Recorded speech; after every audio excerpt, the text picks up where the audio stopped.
Serial तुमसे तुम तक में कहानी ने ले लिया है एक बहुत बड़ा मोड़ दोस्तों। कल हमने देखा था कि आर्या एकदम देसी लुक में कांधे पे तेल का ड्रम, हाथ में सब्जियां और चेहरे पर बड़ी मुस्कान लेकर अन्नू के घर में आया था।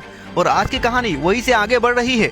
आर्या जैसे ही अन्नू के घर के अंदर आता है, सीधा अन्नू के माँ बाप के पास जाके कहता है, अब से अन्नू की शादी होने तक मैं यही का सारा काम काज करूंगा। चाय बनाना हो या बाजार से सब्जी लाना, सब मैं ही करूंगा।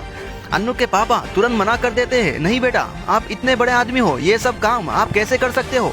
लेकिन आर्या एक प्यारी सी मुस्कान के साथ कहता है, ये काम करके मुझे बहुत कुछ सीखने को मिलेगा और अन्नू को ये साबित भी हो जाएगा कि मैं छोटे छोटे काम करने से कभी पीछे नहीं हटता, इसीलिए मुझे मना मत कीजिए। अन्नू के परिवार को आर्या की बात पसंद आती है और वो मान जाते हैं। आर्या अब एक भी मौका छोड़ने के मूड में नहीं है अन्नू को मनाने का, लेकिन अन्नू मीना की शर्त के चक्कर में आर्या से दूरी बनाए रखती है। आर्या जितना पास आने की कोशिश करता है, अन्नू उतना ही उससे बचने लगती है।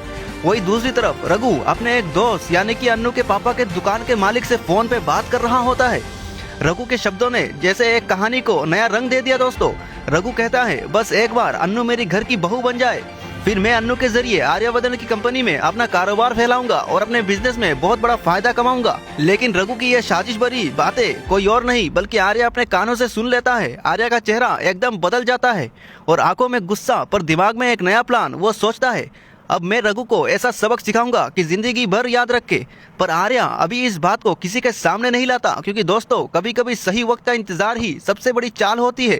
तो दोस्तों आगे देखना ये होगा कि क्या आर्या रघु का असली चेहरा अन्नू के सामने ला पाएगा या रघु अपने चाल से आर्या को हरा देगा। ये राज खुलेगा दोस्तों अगले एपिसोड में। तो दोस्तों अगर आपको सीरियल तुमसे तुम तक के हर एक अपडेट सबसे पहले पाने हो तो हमारे चैनल से जुड़े रहिए और कॉमेंट में अपनी राय जरूर बताएं दोस्तों। नमस्कार।